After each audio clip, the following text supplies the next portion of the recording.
poder darle pase a continuación al magíster Leandro Rodríguez Valverdes, quien nos va a dar en este caso la conferencia titulada Tiempos de alarma para la ocurrencia en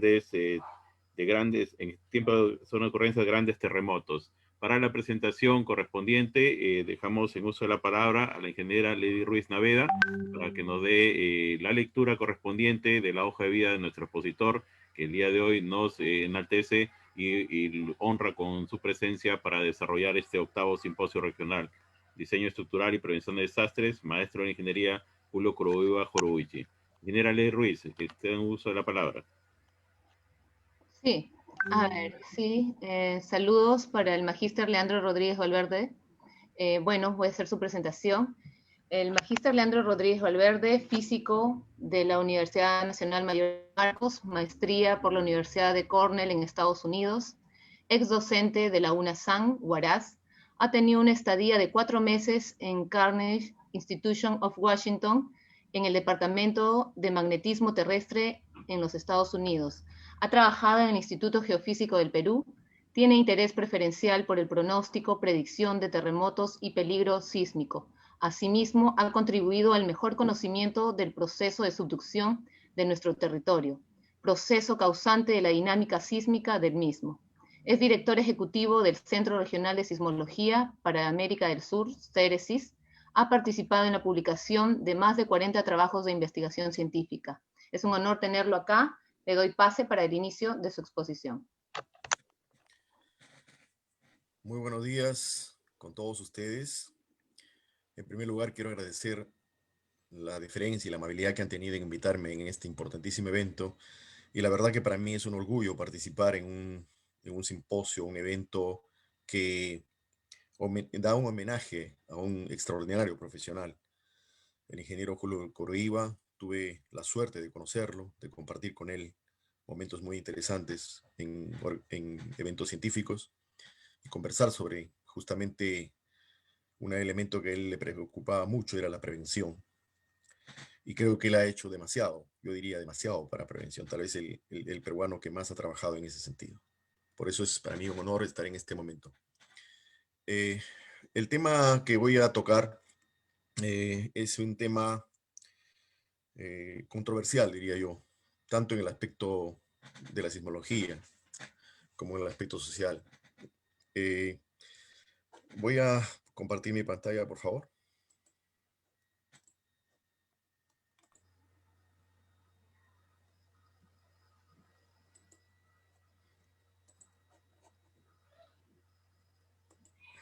Bueno, el tema que voy a tratar tiene el título de Tiempos de alarma para la ocurrencia de grandes terremotos.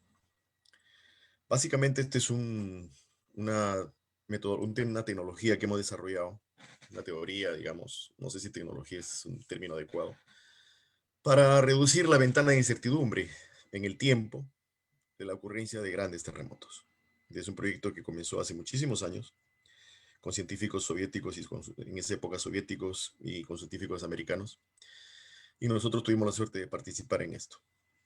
Bueno, voy a comenzar a hablar sobre el tema predicción y pronóstico.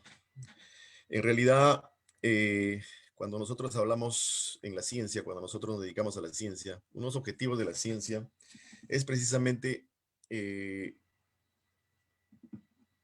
conocer cómo se mueve la naturaleza, cómo se comporta la naturaleza. Y luego nos interesa predecir su comportamiento para poder vivir en paz con la naturaleza, obviamente. En la sismología aparece también con la idea de predecir los terremotos. Cuando vienen a ocurrir los sismos y afectan a las sociedades, uno de los elementos que los científicos empezaron a considerar era predecir los terremotos. Sin embargo, eso con el tiempo fue, digamos, dejándose de lado, porque una de las cosas que se comprendió fue que tal vez si al margen de predecirlo, si no nos preparamos para afrontar los fenómenos de la naturaleza, no vamos a poder evitar desastres. Entonces los desastres no eran producto de los fenómenos de la naturaleza, sino eran producto de la actitud contradictoria que tenemos los seres humanos frente justamente al medio ambiente de la naturaleza. Entonces ahí, incluso en Japón, en el terremoto de Kobe de 1985, 95, donde se dedicó demasiado dinero a la predicción, no se pudo predecir ese terremoto. Y ya en ese momento Japón cambió su política y derivó el dinero hacia la prevención. Bueno, en este caso, yo voy a tomar un tema que los autores de la teoría la denominan predicción. Sin embargo, yo considero que no es una predicción, sino un pronóstico. Y ellos se basan justamente en esta definición de esta organización norteamericana, donde hablan que la predicción de terremotos debe especificar un esperado rango de magnitud en área geográfica, ¿no?, dentro de la cual ocurrirá, y el tiempo de tiempo dentro del cual ocurrirá, con suficiente precisión para el éxito o el fracaso de la final predicción. En realidad, la predicción implica determinar con precisión el lugar, la magnitud y en qué momento debe ocurrir ese terremoto. El pronóstico es algo mucho más, menos preciso, es algo más, digamos, que tiene más proyección. Pronóstico implica dar una ventana de tiempo, dar un rango también bastante razonable de las magnitudes y obviamente también saber en qué área, no necesariamente un elemento exacto puede ocurrir. Dentro de este tema, ha habido la predicción más importante y famosa fue la que se generó en China en el año 76. Los chinos lograron predecir el terremoto que se les venía. Y porque en ese terremoto también se manifestaron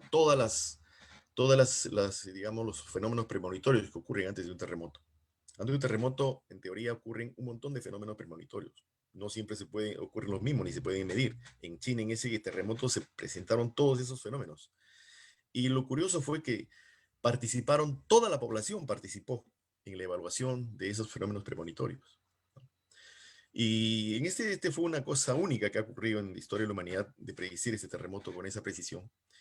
Y se fue a investigar mucho sobre el tema. Uno de los que investigó mucho sobre este tema fue el doctor Sinan Lomnis, un chileno que terminó en México. Él escribe sobre este tema. Me gustaría leerles algo, con el permiso de ustedes, cómo, digamos, los chinos trabajaron en predecir este terremoto.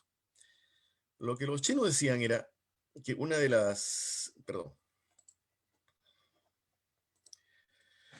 ellos tomaron el libro de Rojo y eligieron una frase construyendo su teoría en torno a ella. La frase fue: para agarrar los cachorros del tigre es necesario entrar a la cueva del tigre. Es una frase que está en ese libro que está en la referencia, en Mao Zedong 1937. Pero ¿cómo predecir los temblores con ella?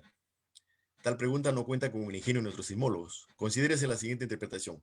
El tigre es el sismo, los cachorros son los fenómenos premonitorios, y la cueva del tigre es el epicentro del temblor. Por lo tanto, lo que el gran líder estaba tratando de decirnos era esto: para encontrar los fenómenos premonitorios es necesario entrar en la región epicentral del sismo. Esto es lo que menciona Lomnis en su publicación de 1990. Pero ¿cómo hacerlo si el epicentro del futuro sismo es precisamente lo que desearíamos saber? O dirían los sismólogos, ahí está precisamente la genialidad del líder. Puesto que no lo sabemos, es necesario cubrir todo el país con estaciones de aficionados. Y eso es lo que hicieron, con gente de pueblo cuya sabiduría había que aprovechar. Miles de estaciones, con instrumentos caseros atendidos por analfabetos, no importaba, pero algunos tenían que registrar los fenómenos precursores o premonitorios, si estuvieran cerquita del epicentro. No se debe sonreír ante esto. La predicción por este método, llamado el método de galletas de la suerte, dio resultados tan buenos como cualquier otro método que coincidió hasta ahora. Yo mismo he pensado que sería interesante probar este método usando una cita china de hace 2500 años. Eso es lo que dice Sinan Lomnis. Y finaliza: los grandes capitanes, esta cita es la que dice Sinan Lomnis, que se ha hecho hace 2500 años. Los grandes capitanes de antes se hacían invulnerables y acechaban la vulnerabilidad del enemigo. Tu propia defensa depende de ti. La vulnerabilidad del enemigo depende de él. Si bien el mejor comandante puede hacerse invulnerable, no podrá hacer vulnerable al enemigo. Dicho de otra manera, uno puede saber jugar, pero no puede tocar los naipes. Sun Tzu, el arte de la guerra. La interpretación es la siguiente: el enemigo es el sismo. El juego que jugamos es la estrategia del control del riesgo sísmico. El comandante es el sismólogo. El consejo que nos da Sun Tzu desde su remota prehistoria es el siguiente: la invulnerabilidad contra los sismos puede hallarse solamente en la prevención. No busquemos predecir las movidas del enemigo, o sea, el terremoto, hasta que no seamos invulnerables al sismo. Esto menciona Sinaloa. Esto es muy importante, ¿no? Porque no podemos empezar a pensar en, tal vez, en predecirlo, mientras que nuestras casas, nuestros puentes se van cayendo y somos muy, muy vulnerables a la ocurrencia de este fenómeno natural. En el Perú se dio una predicción probablemente única en todo el conocimiento que se tiene en la ciencia, de un terremoto. Y eso lo hizo un científico, Brian Brady, que era un físico que trabajaba, es un físico que trabaja en las oficinas de minas en Denver, Colorado, en Estados Unidos. Bueno, él lo que hizo fue, desarrolló una teoría. En esas minas, él logró adelantarse a muchas derrumbes, muchos problemas que existían en las minas. Por lo tanto, empecé a investigar. Y en el año 1975, 74, 75 y 76 salieron una serie de publicaciones en la revista Pure and Applied Geophysics, que es una revista muy reconocida, con el título de Teoría de Terremotos. La pantalla que ustedes están viendo es digamos, el primer paper que salió de él. Y en este paper lo que él hace, empieza a colocar muestras de laboratorio, muestras en un laboratorio, y empieza a colocar, ponerle fuerzas axiales y uniaxiales. Y empieza a ver qué ocurría con ese fracturamiento, en el fracturamiento de esa roca. Empieza a analizar cualitativamente y cuantitativamente, es decir, matematiza todo eso. Incluso ve cómo empiezan a formarse las fallas en la dirección de los esfuerzos, dónde se genera una concentración de fallas, cómo se dirigen los esfuerzos en esa concentración, en qué momento se rompe la roca, etc. En el segundo paper, que es Teoría de Terremotos 2, aquí pues inclusión, Teoría of Crustal Earthquakes, le llama inclusión porque dentro del proceso ocurre una zona donde se va formando una falla principal, que le llama la zona de inclusión, y ahí falla la muestra. No, eso en este trabajo, en el segundo trabajo, explica con su teoría todos los fenómenos premonitorios y precursores que ocurrían antes de los terremotos. Y en el paper 3, que dice Theory Earthquakes, perdón, este es el 4, en el paper 3, él habla aplica su teoría a la zona de subducción, cómo se puede también trabajar en esto. Ya todo estaba pues estructurado. Y lo curioso de su teoría es que él coloca y dice de escala invariante, ¿no? De escala invariante. Es decir, según él, la misma física que funcionaba en las muestras de laboratorio, en las minas, debía funcionar en los procesos macro, que en el caso de los terremotos. Y para eso él genera un gráfico donde en un eje coloca el tamaño de las muestras, en este caso las minas, los laboratorios, minas y la Tierra, y en el otro eje coloca el tiempo y le sale una recta bien precisa. Y él dice, esta recta me sugiere que el mismo proceso físico que gobierna las muestras está ocurriendo tanto en las minas como en la Tierra. Y ahí estuvo el error de la teoría. No es así. La Tierra no es lineal. Los procesos en la Tierra son jerárquicos, no lineales y caóticos. Ese elemento fue un elemento que no se pudo, que nuestros científicos de esa época no tuvieron en Perú, brillaron por su ausencia, no hablaban, no decían qué pasaba con la teoría de Brady. ¿Por qué Brady salió a la luz? Porque en este trabajo, en el trabajo de Teoría de Terremotos 4, él hace una predicción para la ocurrencia de un gran terremoto de magnitud 9 en Perú, que iba a ocurrir aproximadamente el 4 de octubre del año 81. Predice, aplicando su teoría, y da ciertos condicionamientos. Dice, deben ocurrir sismos grandes aquí, de tal magnitud acá, etc. Y ya según él, ya estaba esa zona preparándose para un gran terremoto. Ahí realmente no se imaginan ustedes lo que ocurrió en el país. Una psicosis tremenda, se suspendieron partidos de fútbol, se suspendieron internacionales porque Perú iba a jugar con Chile, se suspendieron elecciones, las embajadas empezaron a dar una serie de instrucciones a sus miembros, los vuelos internacionales se coparon. ¿Y quiénes eran los que hablaban en la televisión sobre este tema? Hablaban pues adivinos, brujos, sacerdotes, ¿no? Y los científicos no brillaban por su ausencia. No estaban los científicos peruanos que de alguna forma eran los que habían logrado pues, la frontera de conocimiento, sin embargo no opinaban sobre esto. Evidentemente, si el terremoto no ocurrió, y Brady fue satanizado, se le habló como un charlatán, como un... Sin embargo, Brady es un físico reconocido, muy joven en esa época, de repente entusiasta, aplicó su teoría muy bien desarrollada, pero con errores obviamente, que funciona muy bien a nivel de minas, a nivel de más de nivel de muestras de laboratorio, pero no funciona en la Tierra. Entonces, ahí ya, esto fue un elemento muy importante para que hablar de predicción era una especie de herejía, ¿no? Incluso desde mucho antes, no se hablaba de predicción en la sismología, y no se habla hasta ahora tampoco. Es decir, es una especie de palabra prohibida para los sismólogos, porque la realidad es que no podemos predecir un terremoto. Richter, por ejemplo, el famoso sismólogo Richter, que inventó la escala de magnitudes, él tenía en su cajón de su escritorio un lugar donde guardaba todas las investigaciones sobre predicción de terremoto, y él decía, este es el cajón de los locos. Existía ese tipo de tendencia.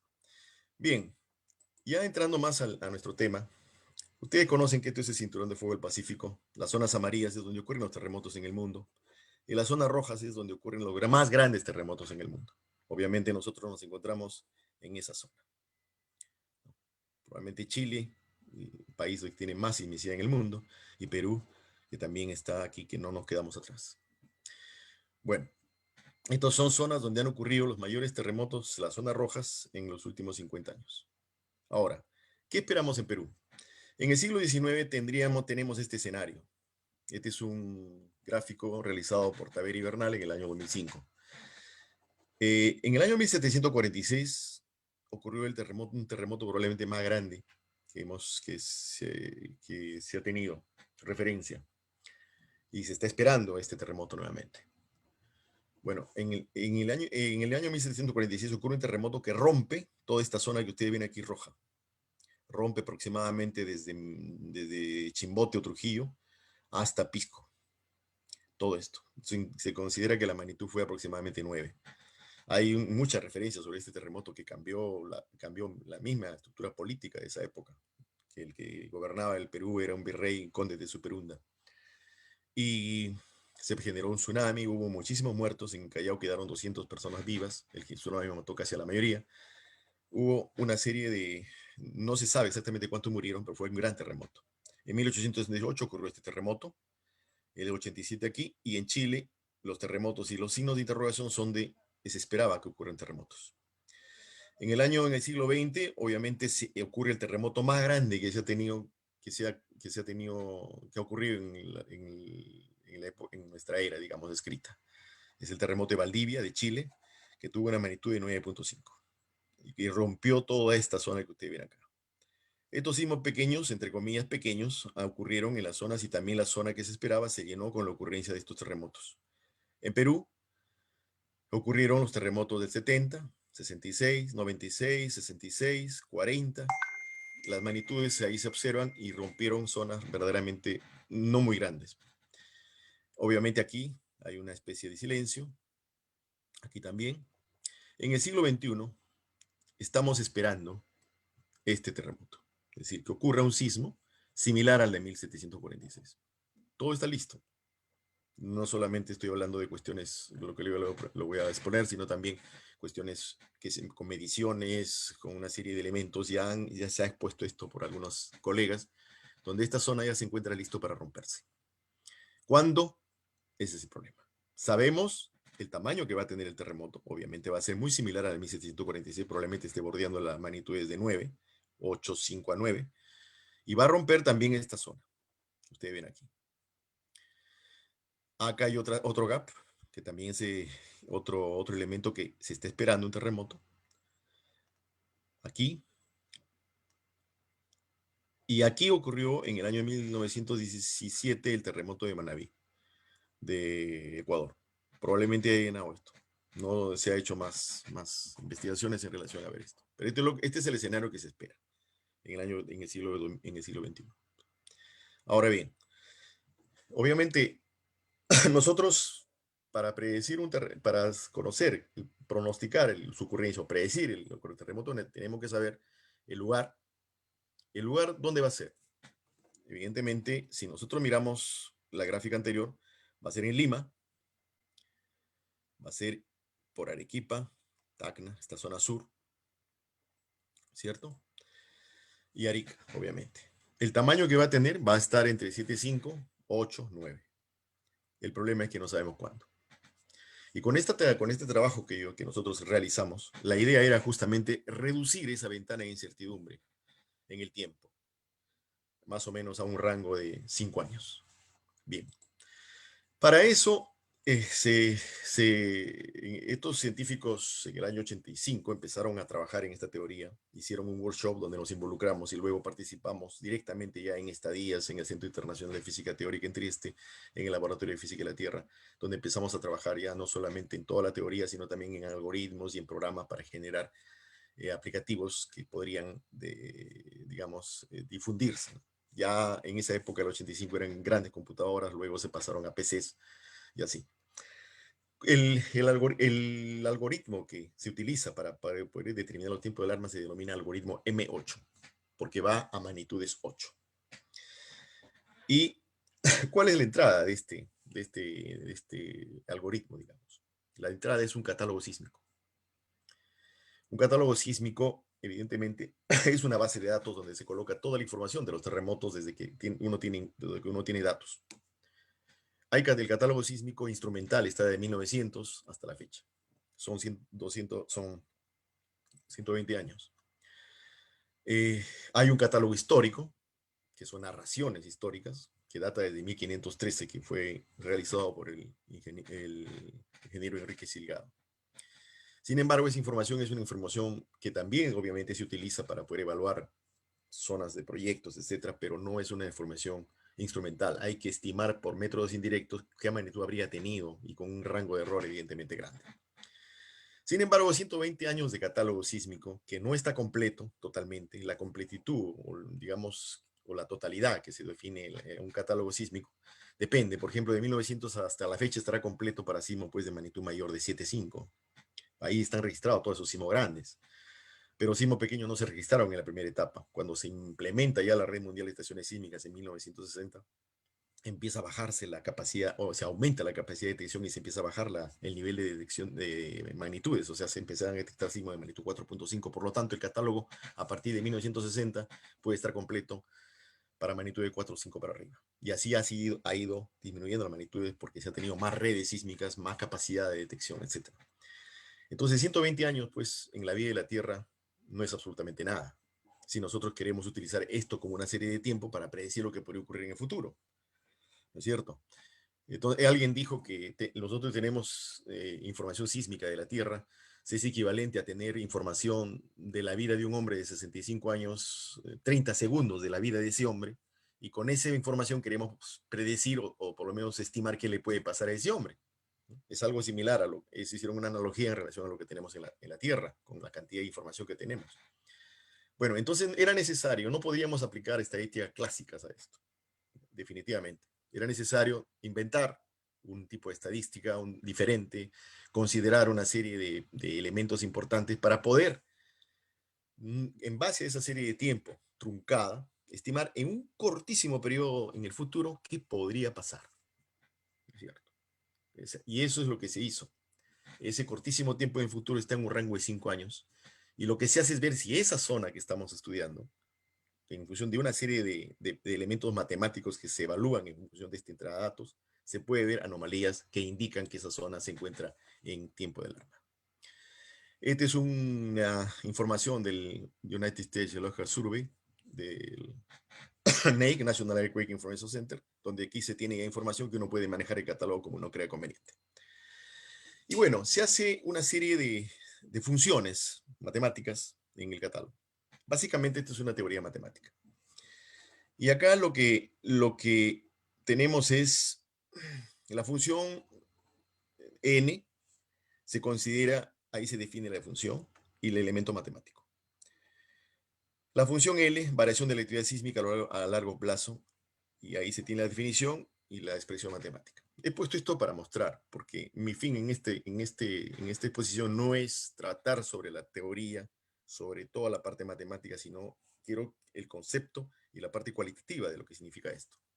Estos son se expresa una serie de funciones. La función z, la función b. La función z se determina por la concentración en el espacio e interacción a gran escala de los terremotos, siendo aproximadamente el cociente del diámetro y longitud promedio de las fuentes, ¿no? La función b, frecuencia réplicas, es representada por el agrupamiento de los terremotos en un intervalo de tiempo y esperan que ocurran después del terremoto, etc.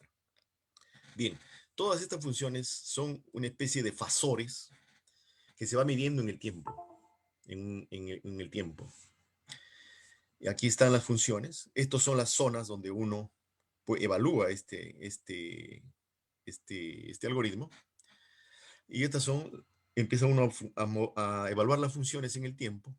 Todas las funciones que se han determinado, que le digo, son una especie de fasores en el tiempo. Con esta información de catálogo que hay que hacerlo, que hay que evaluarlo muy bien, si es un catálogo homogéneo, etc.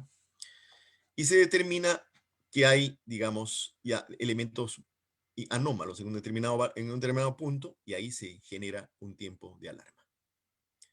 Y luego de ese tiempo de alarma, el terremoto ocurre en un periodo de tiempo corto. Este es un esquema general de cómo funciona esto. Y acá se puede ver cómo las funciones van moviéndose hasta que se genera un elemento de diagnóstico y un corto periodo de tiempo ocurre el terremoto. Bueno, esto se empezó a trabajar hace muchos años y se empezó a aplicar en muchas partes del mundo. Y obviamente empezamos a evaluar para magnitud 8, los círculos son más grandes, el círculo depende de la magnitud que queremos evaluar, y es toda esta zona que ustedes han visto en la diapositiva hace algunas diapositivas antes, la zona amarilla con la zona roja. En toda esa zona empezamos a evaluar los tiempos de alarma. Y esto es para una magnitud 7.5 más chico. Obviamente los círculos son más pequeños. Bien.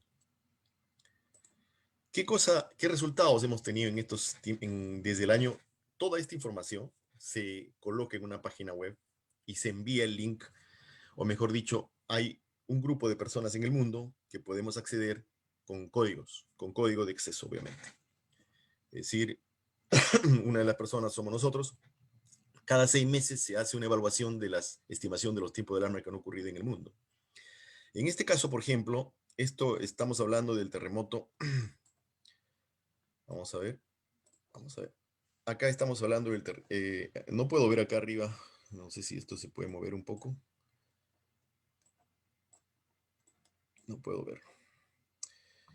Un momentito. Terremoto de Chile, febrero 27 de 2010. No sé, hay una cosa que tapa aquí mi pantalla. Este es el terremoto de Chile de febrero 27. Obviamente ya se tenía un tiempo de alarma, ¿no? Antes de ese terremoto, en enero del 2010. El terremoto ocurre acá. Estos fueron los tiempos de alarma estimados.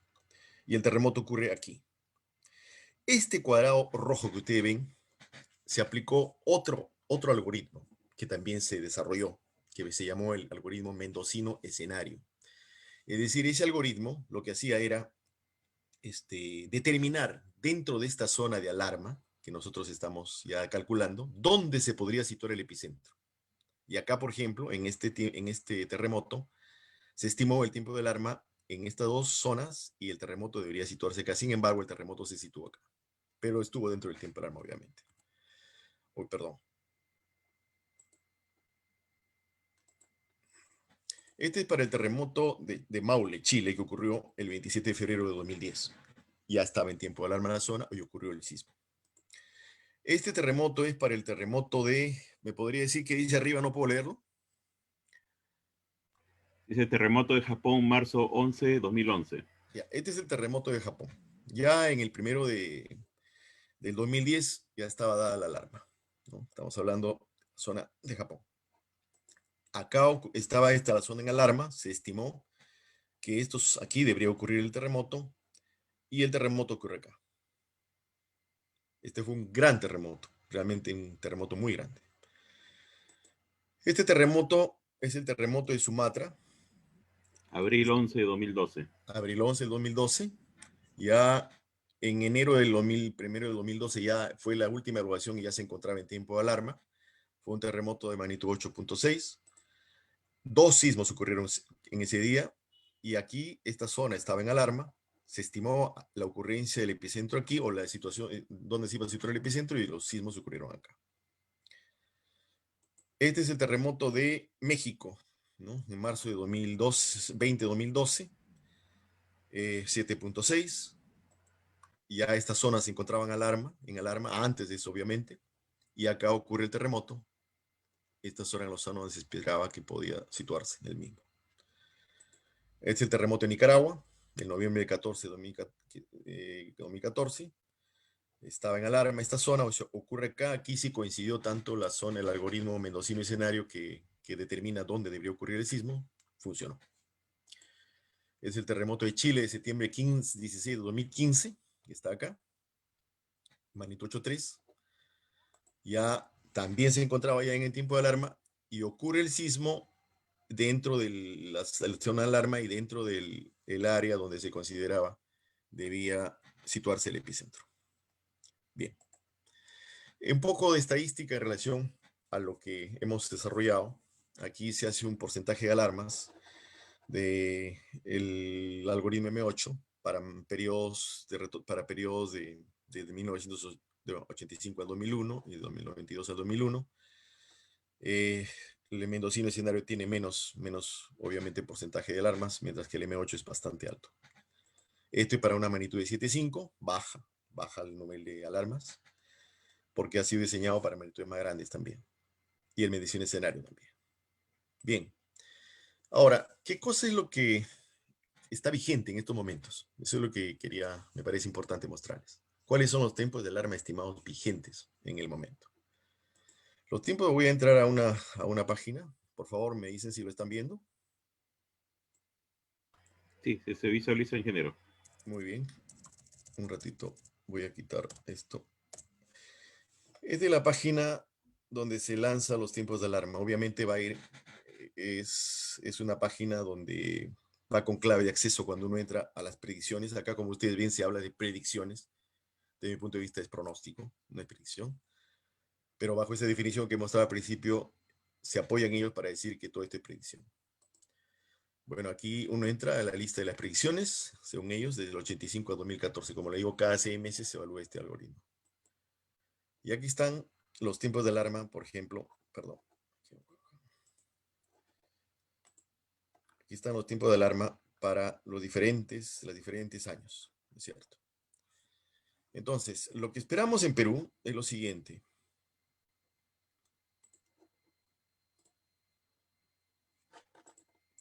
Este es los tiempos de alarma para magnitud 7.5, estimados ya se han actualizado a julio de 2020 de este año.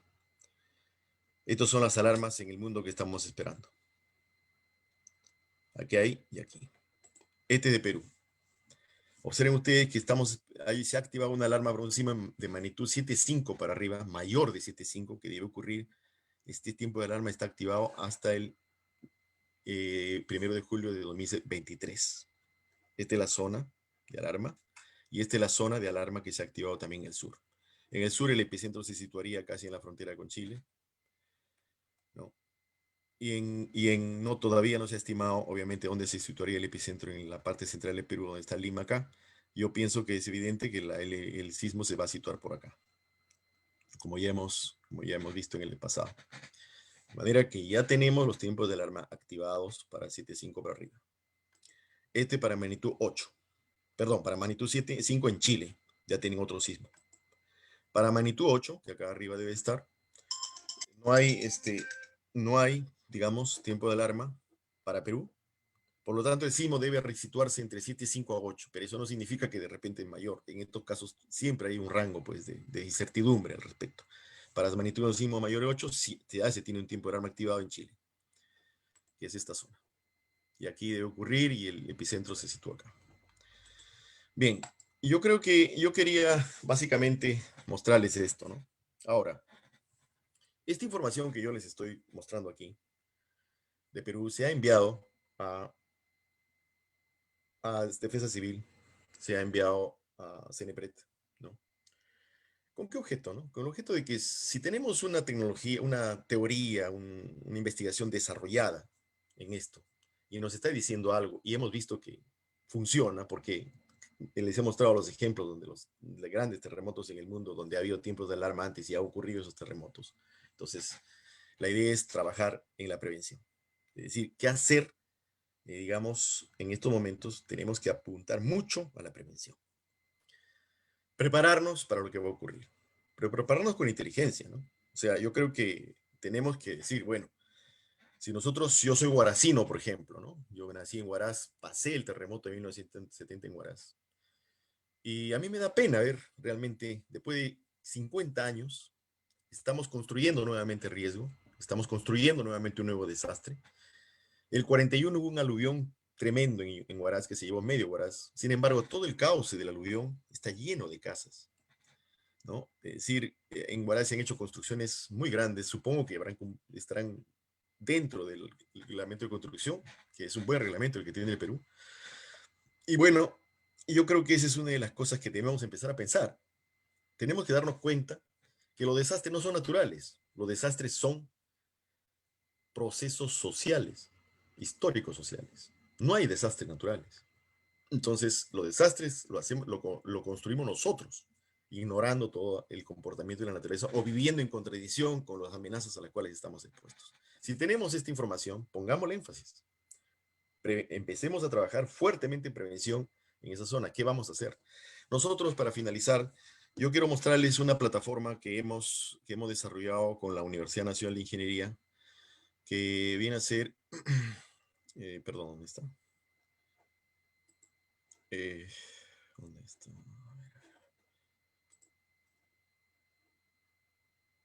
Quería mostrarles una plataforma, pero no me sale. Disculpen. A ver, vamos a ver.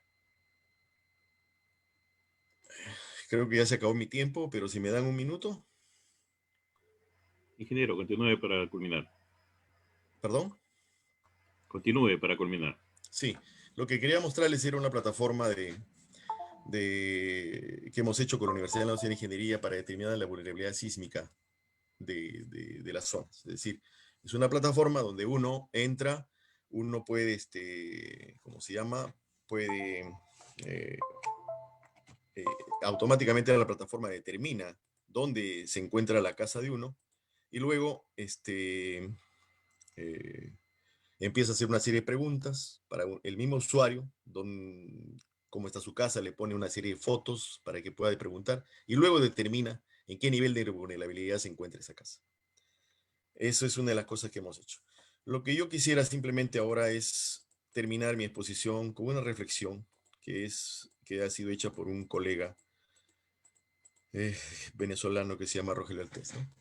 Él lo que dice es lo siguiente, yo lo que lo he adaptado a Perú. Dice, las tragedias en el Perú nos indican que las catástrofes vividas en el pasado son recuerdos sin memoria, donde la sociedad naufraga en un presente sin base, suspendida entre tres dimensiones concretas y de espaldas al pasado, al que solo se le reconoce de manera alucinatoria como un referente romántico y mítico, pero nunca real. Ojalá esta investigación que hemos realizado se tome en cuenta y, como vuelvo a repetir, se impulse los programas de prevención y tratemos de minimizar los efectos que causa un fenómeno natural, que no es el que mata gente, sino lo que mata gente somos las personas que actuamos en contradicción con eso. Muchísimas gracias por su atención. Muchas gracias, ingeniero. Es muy gratificante, más que nosotros somos ancachinos, escuchar las palabras de un hermano prácticamente que ha vivido este terremoto del 70. El ingeniero Leandro Rodríguez, las palabras que usted nos ha dado, dado en el sentimiento, un poco nos ha tranquilizado, pero que nos pongamos en la zona de confort no significa que Ancash esté liberado. Tenemos 50 años de silencio sísmico y lo más importante, como usted lo ha resaltado, estamos preparados para entrar a la Cueva del Tigre. Ahora vamos a buscar ese enemigo si es que no estamos preparados, o quizás el sismo está más preparado que nosotros y ahí es donde vienen todas estas consecuencias, ¿no? Construyendo riesgo, construyendo desastre, continuamos haciéndolo y lamentablemente a veces la naturaleza sigue, pero nosotros como sociedad estamos motivando y haciendo, como se dice, el escenario perfecto para un cataclismo, ¿no? Y eso es lo que en este momento está pasando. Esperemos que esta ventana virtual que está quedando prácticamente como un repositorio en el Facebook sea también escuchada por nuestras autoridades, por quienes tienen que tomar esa decisión política, porque esto no es otra cosa, es de decisión política, pero la decisión política tiene que ver que lo principal es que nosotros cuidemos a nuestros ciudadanos. Y es ahí donde está teniendo el punto en este caso. Le agradecemos su presentación. Vamos a darle paso a la ingeniera Lady Ruiz Naveda para que le haga reconocimiento. Y volvemos con usted, ingeniero, para que nos dé con esa sapiencia de los años ese mensaje a las juventudes y podamos escuchar sus palabras finales. Ingeniera Lady Ruiz, le cedo el uso de la palabra para que le brinde el reconocimiento al ingeniero Leandro Rodríguez Valverde por su participación en este simposio. Sí, ingeniero, es un honor haberlo tenido como ponente en este simposio. En nombre del Colegio de Ingenieros del Perú, Consejo Departamental Ancash Chimbote, capítulo de Ingeniería Civil, les hemos entregado el certificado otorgado a Leandro Rodríguez Valverde, magíster, por su participación en el 8º Simposio Regional Diseño Estructural y Prevención de Desastres, maestro de la Ingeniería Julio Kuroiwa Ouriuchi, en memoria, en calidad de expositor, habiéndonos otorgado la conferencia usted de tiempos de alarma para la ocurrencia de grandes terremotos, desarrollada en formato virtual el día 28, sábado 28 de noviembre del 2020. Muchísimas gracias, ingeniero Leandro Rodríguez. Muchísimas gracias a ustedes. Ingeniero, para el cierre de su exposición, como siempre lo hemos hecho con los anteriores expositores, mucha juventud está conectada a través del Facebook, a través del Zoom. Su mensaje para esas generaciones que vienen con paso acelerado, pero también para esas generaciones que tenemos ese joven aún adentro y que esperamos, como tío, seguir aprendiendo como el día de hoy con usted. Sus palabras, ingeniero. Muchísimas gracias. Bueno, yo creo que los jóvenes tienen que entender que el mundo ha cambiado mucho. En estos momentos estamos demostrando, probablemente con esta pandemia que vivimos, muchas cosas que anteriormente hemos impulsado, pero que no se hicieron, ahora lo hemos hecho a la fuerza. Tienen que entender los jóvenes que la educación es diacrónica. Es decir, ya no, en estos momentos en que vivimos en la humanidad, la educación ya no tiene etapas, es un continuum, es un continuum. Siempre vamos a estar capacitándonos y educándonos. Por otro lado, es holística, implica que tenemos que mirar otros campos del conocimiento, nuestra ingeniería, pero hay que ver relacionado con otros elementos. Cuando yo me pregunté por quién era responsable de que había ocurrido el terremoto de 1970, para responder esa pregunta, porque obviamente no es responsable la naturaleza, no le podemos echar la culpa a la naturaleza de nuestros pecados. Tuve que ir a la historia, tuve que ir a la arqueología, tuve que ir a la antropología para responder por qué había ocurrido ese desastre. Y descubrí que había comenzado en la época de la conquista, cuando los conquistadores ignoran y destruyen todo el conocimiento que habían tenido los antiguos peruanos para amoldarse a lo largo de mi experiencia de la naturaleza. Ahí pude responder a la pregunta. Con la ciencia solamente no pude hacerlo. Eso es importante. Y otra cosa que quisiera mencionar a los jóvenes es, hay que tener memoria colectiva. Debemos tener siempre la memoria colectiva presente. Y eso es importante porque cuando no tenemos memoria colectiva no podemos transferir nuestras experiencias a las generaciones que vienen. Y ahí es donde comenzamos a volver a crear los desastres que cosechamos años después. Yo creo que eso es importante. Hay que saber que en nuestra zona ya ancachinos habían advertido en el año 53 la posibilidad de que el Huascarán se rompa y se lleve a Ranraírca. En el año 62 ocurrió. Eso está publicado en periódicos. Y lo hicieron ancachinos, lo hicieron alpinistas que subieron al Huascarán. Los hermanos Yanak Mautino, el hermano mayor del ingeniero Benjamín Morales Arnao y un Arturo Serrano Bernardini. Y luego subieron el 64 nuevamente a Huascarán y descubrieron mayores rajaduras y dijeron, si esto se rompe, se lleva a Ranraírca y Yungay. Está en los periódicos. ¿Sabemos eso? Ustedes jóvenes tienen que mantener esa memoria colectiva a lo largo del tiempo para que podamos aprender de nuestras experiencias, de nuestros errores y no volver a repetirlos. Hay que vivir en armonía con la naturaleza y capacitar. ¿A quiénes tenemos que capacitar? A los políticos, a las autoridades que toman decisiones, porque si no, volvemos nuevamente a repetir los errores. Y con tristeza tengo que decirlo, que estamos volviendo a construir un desastre en nuestra zona. Muchísimas gracias. Muchas gracias, ingeniero. Sin ciencia no hay tecnología. Esta es la palabra que estamos impulsando también desde acá. Así es. Agradecemos su participación y continuamos.